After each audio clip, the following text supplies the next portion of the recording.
Well, hello everybody. Larry Young here again with another segment on living life with purity. And today I want to talk about following up on something I had in my last segment there when I was talking about how I got started in Rome City and what all happened with that, and that when you're trying to find out who you are, there are a set of absolutes. That, right is right, even if nobody's right. Wrong is wrong, even if everyone is wrong. These basic principles upon which our moral compass is pretty well set and guided by. Now, in thinking about that, going back in the history of mankind, the philosophers, you had Aristotle, Socrates, all these guys looking at trying to study how the concepts of the mind and man and trying to live a life of goodness, how this all developed. Now, each of these philosophers, in their overall study and quest for knowledge, the love of knowledge and wisdom that they were seeking, they all had a pursuit of goodness in their method. They were always trying to find goodness as being, and things that were good has always got higher esteem, and those that were demeaning or destructive had a lesser importance in their thinking that went about and how they came about with their schools of thought. So with that being the basis of understanding, good is elevated over bad or evil throughout man's quest for wisdom. And the difference between knowledge and wisdom needs to be talked about. Knowledge is the things that teach you how to do something, whether that be construct something or go through some sort of operation of, getting people together on things. Knowledge is what they teach in schools. But what matters most is wisdom, because wisdom is what tells you whether or not you should do it in the first place. Wisdom is why you go and you seek advice from an attorney or a business advisor or somebody like that before you do something you think might be a great idea. But once you show the plan to your accountant or your lawyers, they say, I wouldn't do that. Those are, the words you don't want to hear if you're trying to start something out as an entrepreneur, to have somebody say, I wouldn't do that, because that just really just cuts you down at the knees, and you say, oh man, but then they come back and say, but I would do this. And that's why you go seeking counsel from these folks. You're not looking for the knowledge so much as the wisdom that they can impart on you. So therein lies the difference here. And usually wisdom comes with maturity and having lived through things. So when I was talking in my first segment earlier on this about who are you, wisdom hadn't come upon me at that point. I had a lot of knowledge, and I don't know if the wisdom has really gotten to me yet, but it's in the process, and I understand the difference, and that is the first step in building your stable foundations, is knowing what you don't know is out there, and you still have to find these things out. So kind of a circular thinking there, but going back to the absolutes and how these philosophers went about their thinking, looking for the good in things. The absolutes are basically God's influence. And I like to talk about this. I'm going to relate this to another story here in a second. But God is like an overriding dome of thought and feeling over all this turbulence and everything that's going on down below us here. And that's what man, in opposition to other men, creates, is these tensions that go about in our world.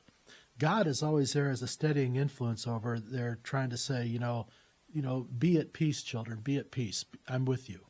But many times underneath that dome of things, people's eyes and their perceptions get taken off of these things. And that's one of the things that the devil does. The devil is very good at lying and creating disharmony and can change your perceptions about things. You may think you're seeing something that you know what it is, but the devil is changing your perception of this to where you're thinking it's something different that's not true. So this is the devil's game. The devil's very good at it. So you always have to be mindful about these things. But with God being the overriding influence over things, keep that in mind as I go into this next story. So I had left off with my last segment talking about the women from Fostoria and their urgency about wanting to gain control of the property that I had just purchased. Well, when I told them no, that I wasn't able to donate it to them and that there was a set of working rules that we could work with, that I would turn the property over to them, they went fairly quiet and didn't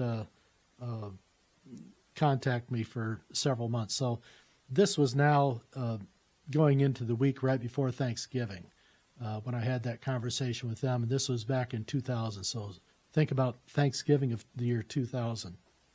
Well, winter set in early that year in Rome City, in all of northern Indiana and Michigan and Ohio and Illinois. And what happened was, I think it was right after Christmas, we got set in with an ice storm like nobody had ever seen before.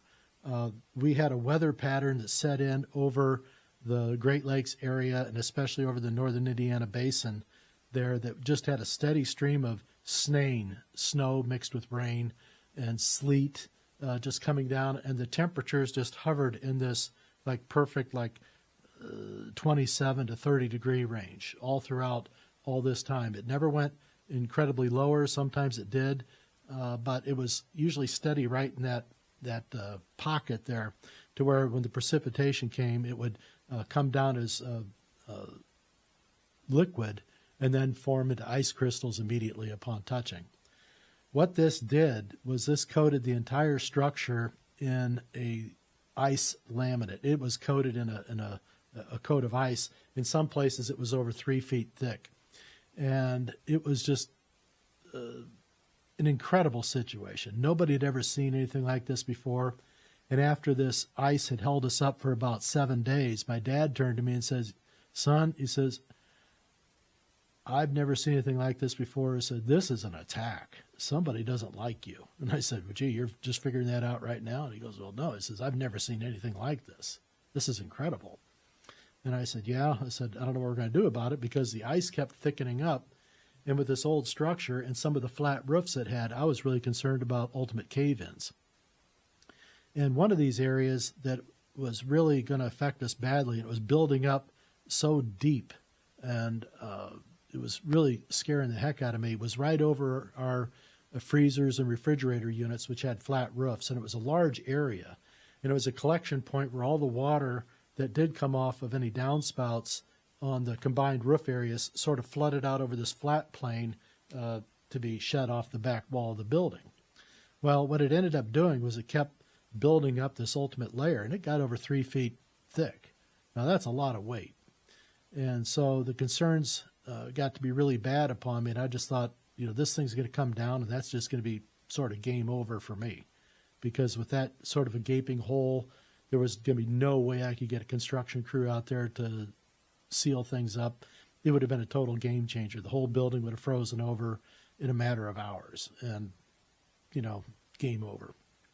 So I had 2 boilers on the property that had the potential to kick out about 50, not quite, maybe 30,000 gallons of water between them. I could produce about 30 gallons of hot water every hour with these 2 boilers going. These were big beasts. And I had fire hoses. And I had access coming out the top of the building. So what did I do? I did something really stupid. I wrapped the fire hose around my body several times and then cinched it down and through like I was worried. But I wanted to hold the nozzle end tight against my body so that I didn't lose it, because it was coming off with a pretty good force. And what I was planning on doing was going out onto the roof areas there and trying to shoot and cut lines into the ice to where I could cut off pieces of ice and then shove it off the side of the building to lessen the weight on the structure. And so I did. I had another gentleman up there working with me, tending the rope and the hose, and I climbed out on the roof. Not saying anyone should do this, but it's what I did at that time. And I climbed out on the roof, and things were working, and I was kicking water around, had a jet going. I was cutting through this ice with this hot water, and I was just cutting these pieces and being able to get them to go. And so I ended up cutting out a small lane, which was about 2 up to 3 feet wide, a passageway that I could get in and start cutting away at more ice, cutting away at this ice dam that was going on. Well, what it ended up doing is it created more fresh ice below my feet. So I was basically standing on a wet ice rink at that point. And one thing led to another, and I lost my footing, and I slid right over the side of the building. 3 stories up. I'm hanging just over the gutters. My coat caught one of the straps on the copper gutters that was up there. They had these big pieces of spike that went into the building. Well, my coat caught on one of those, and I had the hose around me, which since I cinched it down and through with all that pressure on it, was holding tight against my rib cage. But it left my arms free to move, but I was being pinched and squeezed in my midsection, thankfully, because that was the only thing that was keeping me from falling all the way to the ground, which I had a good chance of dying, if not being totally broken, which would have been game over then too. Well, the gentleman who was up there working with me was a fellow by the name of Bobby Cobbs. And Bob Cobbs was a gentleman who lived in a neighboring town, and he was a regular volunteer. And Bobby liked to come, and he liked to run the big vacuum cleaner and clean the big areas.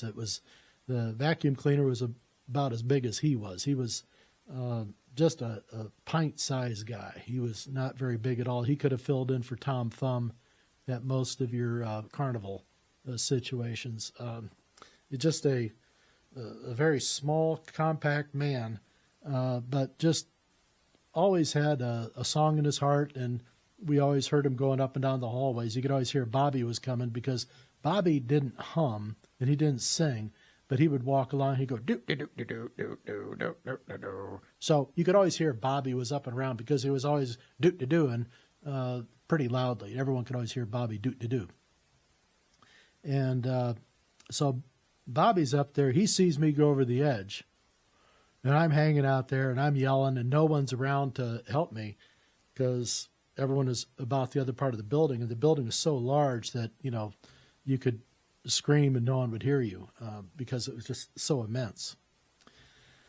Well, I'm screaming for help, trying to hope one of the other guys could come along with some sort of drop net or something for me to fall into, because I thought for sure I was, cooked. All of a sudden I hear Bobby Cobbs going, and Bobby had a voice that was so gravelly and low. There was a character in the old R Gang comics by the name of Froggy, a little guy with glasses, had this deep voice and all like that. That was his thing, and that's why they had him as a character, Froggy.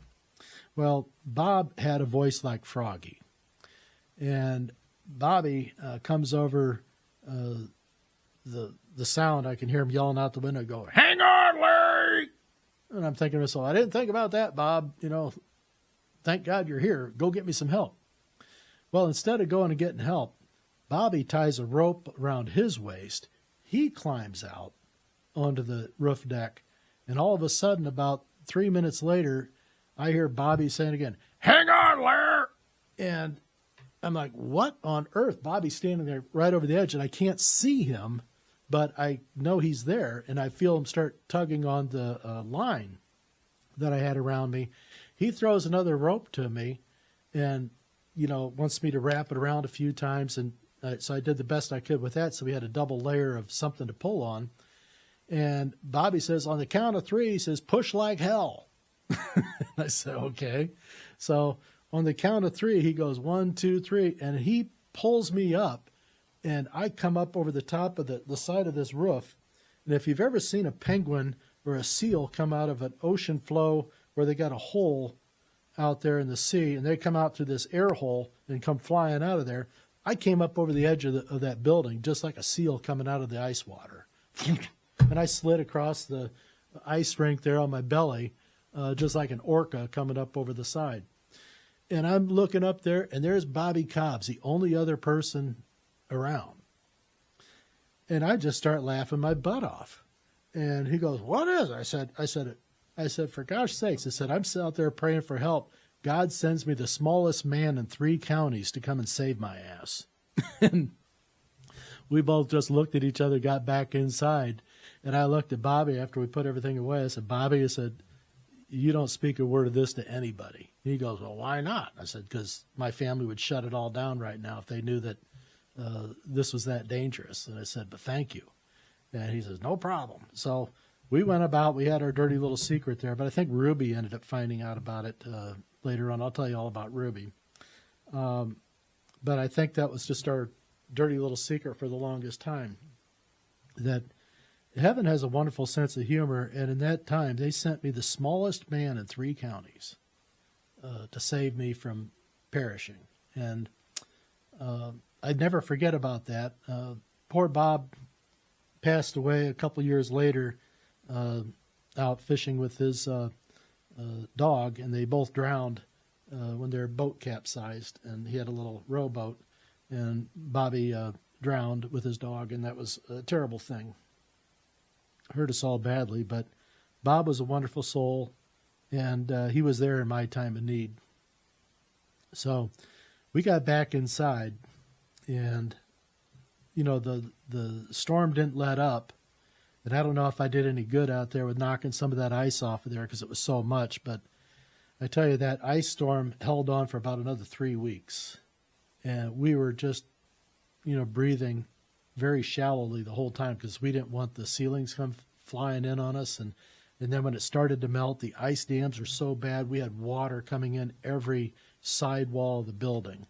It was coming in, running down the walls, and I'm just sitting there looking at all this and just thinking, there is just no way we're going to recover from this. And everyone's just looking at me saying, "What are you going to do? What are you going to do?" And I said, "I don't know. There's no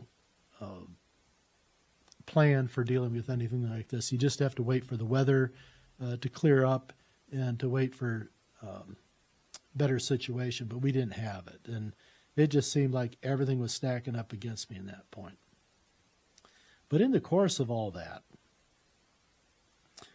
people kept saying that the sky wouldn't lift, the clouds wouldn't go, and all like that. And every now and then you'd see like a patch of blue come through. And I would just tell people, "There it is." And they say, "There's what?" I said, "That's God. He's coming." And they're like, "What are you saying? You're freaking nuts." I said, No. There's hope. There's hope. Don't worry about it. It's okay. I'm here for a reason. Don't worry. I don't know what it is, but we're going to figure it out. And in thinking about that this morning when I was praying, I was thinking about, the old philosophers and their pursuit of good and what we have going on in the world right now with this mixed up thinking that's going on all around us. And I've said, it's feather strokes is going to win this war. This isn't a war that's going to be fought with hammer blows, but you got to use feather strokes. You've got to be consistent. You've got to stay strong. You got to know that God is always there, even with this cloudy cover. So with God as the overwhelming influence for goodness here, and all these stormy clouds underneath it here that we are underneath that then too, we have to keep it in our thinking that God is always present there, even though it may not seem like it. I was praying to die quickly if I was going to fall off of that building. I did not want to linger. I did not want to put that on my family. I thought, well, if I'm going to die, let's go quick and let's end this thing, because it's just not something for my family to deal with on top of that. And I don't know if that was good thinking at that point, but it was where my heart was at. And in thinking about it today, with God as the overwhelming goodness out here and all this turmoil underneath here, we just have to wait for the clouds to break. Just like that building was locked up at that time for all those weeks and, over a month of just devastation and running around with mops whenever the weather would start to come up a little bit. It got near 32 in the sun. It was just raining water. And we'd be running around with buckets and vacuums trying to vacuum up the water as fast as it could pool up for us to get. Walls got destroyed, wood trim got destroyed, but we ended up replacing it all and fixing it all over the next few years. But you have to keep in mind as you're looking for who you are and realizing you're going to find out who you are in the midst of all this clouds and this turmoil that's going on underneath God's presence. And you're going to realize the more you look at this that even with all this noise and trouble all around you, God is still there above you. And that's where your faith is lying. And that's where you want to put your faith. And you want to have a telos. And telos, I think it's an old Greek word. It meant a distant goal. And that's why I had a telescope, so you could see something far away. And you have to always, as you're going through your character development and your thinking, always have like a telos out there. Is what is your destination? Where are you trying to get to? And this helps you find out who you are too. But not very many people, and we have to categorize them as just purely evil, have a telos that wants to find destruction on something. Most people, when you have a telos or an end goal of what they want to get to, it's typically rooted in good outcome. It's building something, it's creating something, it's trying to take something they see and under this cloud and moody attitude underneath God's existence, all this other turmoil that's going on, they're trying to fix some of these things. They're trying to say, this could be better. That's the heart of God. That is the art of the Holy Spirit living in you. And that's a welcoming thing. You want to practice that as much as possible. And it gets easier as you go because you start seeing, well, I didn't think I could do that, and that turned out pretty good. I guess I could try to do this thing too. So try to do more of those. Start with little things, and then you'll find that the bigger things aren't that bad. It's just a matter of applying the same ideas that you had on the little things, just in a little bit larger scale with a little bit more confidence. It all comes around. So with God as this overriding dome of protection on us, it's always there. That is one of those things that's an absolute. It's a constant. But we get taken off with our own mindset. We go over the side of the roof every now and then. And it scares the hell out of us. It should. But God's presence is always there, and things work out. So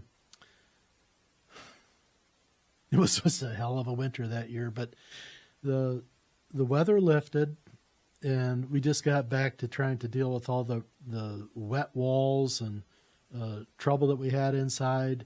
And in some areas it was worse than others because some places had drywall and other places had plaster and other places had tile.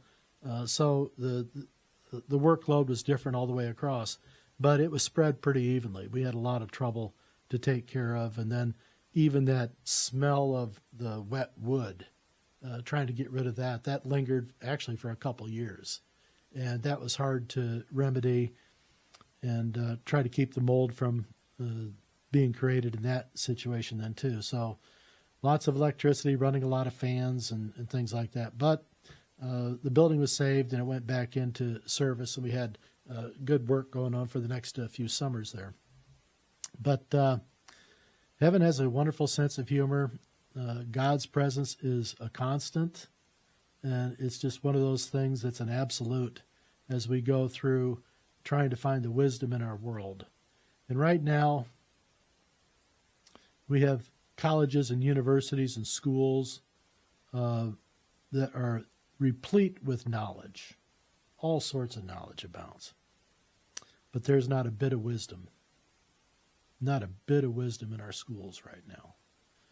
And I don't know if that's been the case all along. They figured it would work its way out. But I think right now, you've got people pushing bad ideas and things that go against God's absolute, and they're being foisted as being wise and being mature and being educated about things. They might be educated, but they're not wise. Wisdom comes with time, and I think if anyone tries to tell you, and this isn't against the 20 and 30-somethings, but you're going to get there. And when you start realizing, when you look in the mirror and you're starting to look like your mother and your father, you're going to realize that wisdom is starting to come upon you. So don't be so much in a hurry to grow up and take over these things. And old people have to not be in such a pattern of dismissing younger people. It's a hard thing to do, especially when you see things that go against your wisdom that you've gained from your own experiences, and you want to keep somebody else from feeling this pain that you're trying to shield them from. Sometimes, like they say, wisdom is born of pain. So sometimes we do have to suffer. But the art of suffering comes with a blend of knowledge in the art of following the Holy Spirit. Because when you can give it over to God when you're doing this suffering, it just gets so much easier because you realize you're not alone and you will get through it. It may seem like you're going to be watching the seconds go by and they turn into hours and it's never going to relieve itself. But it does. The clouds part and there's God again, right there with all that blue sky. So we're going to have a big eclipse here on April 8th. Kind of cool. It's going to be going over Indiana where I live. And so I told my mother, who's 98, I said, I'm going to come by tomorrow. We're going to have a sandwich. And we're going to sit out in the driveway. And we're just going to watch it go dark in the middle of the afternoon. And so she's never had anything like this happen in her life. And I haven't either. So we're going to go and enjoy it together here and see what this is all about. So I'll talk more about that later on. But this was on my heart today. So hang in there, everybody. Remember, as things get difficult and stormy here this spring and summer, just think about it like that. God is still in charge. Okay, don't give up the work that goes on underneath all these clouds and the storms that's going to be happening, because it's not just going to be cloudy. It's going to be lightning. It's going to be thunder. There's going to be all kinds of stuff. We've already got earthquakes going on. Natural disasters are going to be the norm. Just hang in there. It's going to be okay. But it's going to suck. But we're going to get through it. So make sure when you tell people you love them that they believe you. And try to have a good, purposeful agenda ahead of you. Make sure your telos out there, where your goal is. Make sure you're recentering that each time. Know what it is that you're shooting for and why. This is when you find out who you are. And then you know who you are. And when you know that, that's what's going to help you get through the rest of the things that are happening. So, let's go USA. I'm rooting for you. And I love you. And I'll be back.